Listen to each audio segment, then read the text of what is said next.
जयतु भारतम जयतु संस्कृतम। दोस्तों हम पढ़ रहे थे संस्कृत व्याकरण। संस्कृत व्याकरण में हम पढ़ेंगे आज गुण संधि की अपवाद, यानी वो जैसे हमें लगता है कि यहाँ पर क्या होगा, गुण स्वर संधि होगी, लेकिन वहां पर गुण स्वर संधि नहीं होती है। देखो नंबर 1 से समझते हैं कि अक्ष के बाद क्या आ जाए, ऊह या ऊहनी आए तो वहां गुण संधि ना होकर कौन सी संधि होगी, वृद्धि संधि। ठीक, कौन सी संधि होगी, वृद्धि स्वर संधि। जैसे अक्ष प्लस ऊ क्या हो गया, अक्ष है। पता है जहाँ औ की मात्रा होती है वहां कौन सी संधि होती है, वृद्धि ही होती है ना। तो यहाँ पे कौन सी मात्रा आ गई, औ की आ गई, अक्षय। अक्ष प्लस ऊहनी क्या हो गया, अक्षोहिणी। ठीक है, ये हो गया। अगला नियम देखते हैं कि स्व के बाद, काय के बाद, स्व के बाद ई या ईरनी आए तो वहां पे कौन सी संधि होगी, वृद्धि स्वर संधि होगी। ठीक है, स्व प्लस ईर क्या हो गया, स्वर। स्व प्लस ईरनी स्वरणी। देखो आई की मात्रा को भी कौन सी संधि होती है, आई की मात्रा, आई की मात्रा में भी तो वृद्धि स्वर संधि होती है, तो यहाँ पे यही बताया गया है। ठीक है, अगला देखो नंबर 3, फिर उपसर्ग के बाद, क्या के बाद, फिर उपसर्ग के बाद ऊह आ जाए, ऊड़ आ जाए, ऊड़ी आ जाए, एस आ जाए, एस से आ जाए तो वहां पे कौन सी संधि होगी, वृद्धि स्वर संधि होगी। देखो इन सब में फिर उपसर्ग है, प्लस प्लस ऊ प्रो है, प्लस प्लस ऊड़ प्रौढ़, फिर प्लस एस प्रोस, फिर प्लस एस से प्रेस, फिर प्लस ऊड़ी प्रौढ़ी।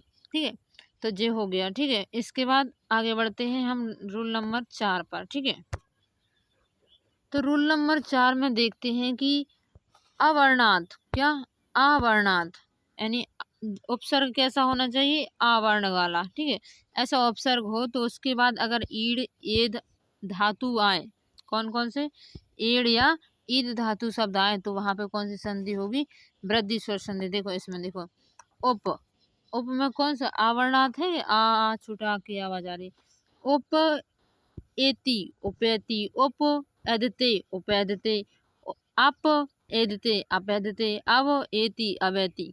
ठीक है, इस तरह से यहाँ पे कौन सी संधि हो रही है, वृद्धि स्वर संधि। ठीक है, चलो आगे बढ़ते हैं। अगला देख लेते हैं, चौथा या पांचवा आप जानो वो दो। ठीक है, इन सब में कौन सी संधि होगी, वृद्धि स्वर संधि होगी। देखो फिर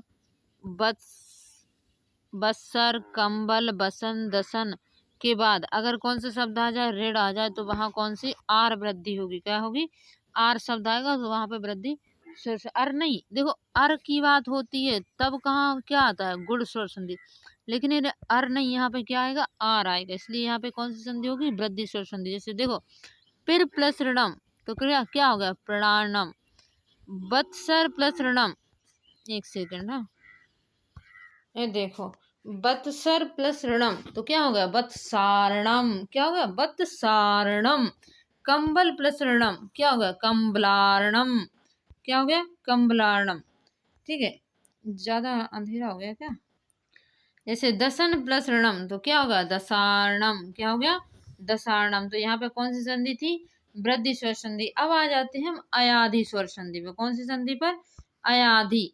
एचो ए आव, मतलब एच, ए शब्द की कौन कौन से होते हैं, ए आई ओ और औ, कौन कौन से शब्द होते हैं, ओ और औ, ए ओ आई औ कहते हैं हम जिन्हें एच। तो इसमें भी लिखा है कि एचो, एच शब्द प्लस इसके बाद अगर स्वर आ जाए, एच के बाद अगर कोई स्वर आ जाए तो एड़ी का क्या, एड़ी का आय हो जाता है, ओखली का अब हो जाता है, अयना का क्या हो जाता है, आय, और औरत का क्या हो जाता है, आओ हो जाता है। एग्जाम्पल के लिए देखो एड़ी से, एड़ी से आय कैसे बना, जैसे ने, ने हो गया, एड़ी है ना, फई की मात्रा है सो ए, और आयनम, आय आनार को यानी स्वर आ गो, यानी एड़ी के बाद क्या, एड़ी के बाद क्या आ गया, स्वर आ गया, एड़ी के बाद स्वर आ गया तो उसका क्या हो जाएगा, आय हो जाएगा, ना आय नम, क्या पढ़ेंगे इसको, नयनम, क्या पढ़ेंगे, नयनम। आवाज आ रही है की, नयनम।